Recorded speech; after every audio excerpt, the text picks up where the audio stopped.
Hello everyone, I'm Paranjit Gupta. Me and my team are participating in the Month Hackathon 2021 organized by AICTE along with BPR&D.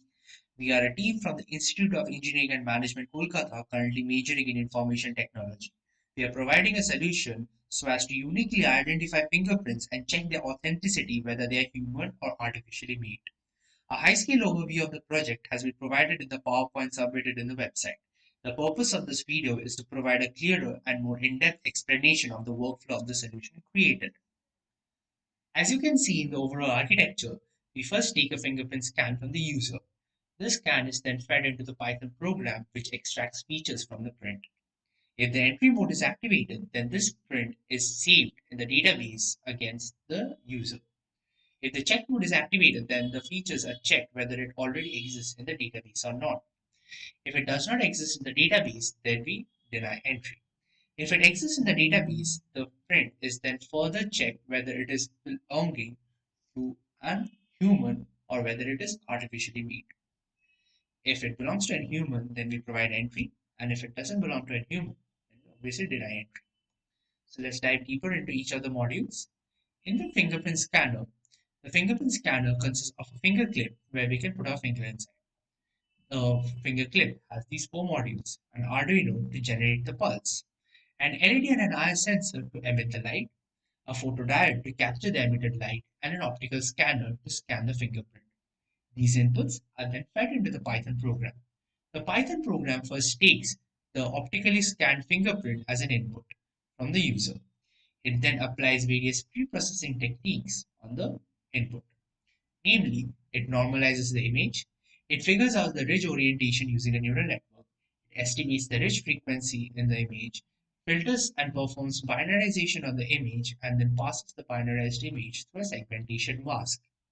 The pre-processed image is now much more clearer and we can easily identify the minutiae points in the fingerprint.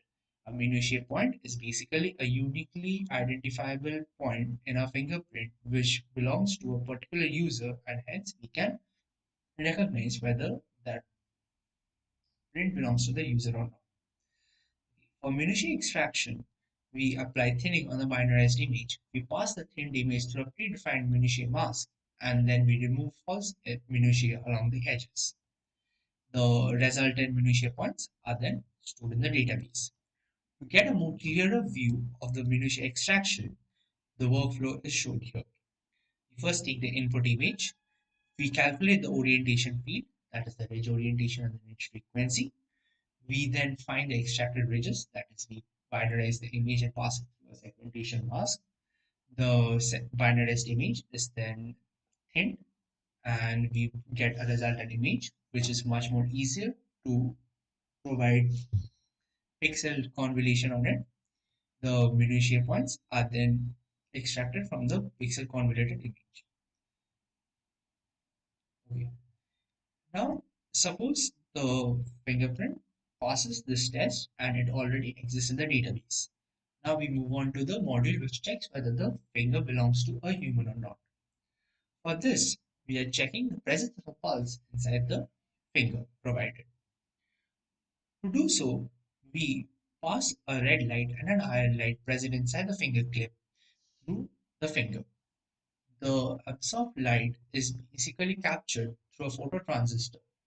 The absorbed light meaning the light which is passed through the finger, and the finger now emits some light and that is captured through the phototransistor diode.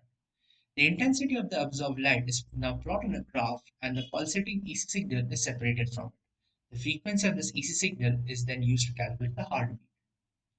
To get a more clear view, as we can see here, the finger clip looks like this. The red LED light and the infrared LED light is present on the top of the finger. It provides light across the finger and the light emitted from the finger is then captured using a photosensor. As you can see in the output, if we plot the light absorbed from with respect to time, then some amount of light is absorbed by the bloodless tissues, some amount is absorbed by the venous blood, and some amount is absorbed by the residual arterial blood. However, the arterial pulse is generated because deoxygenated and oxygenated blood absorb different amount of light.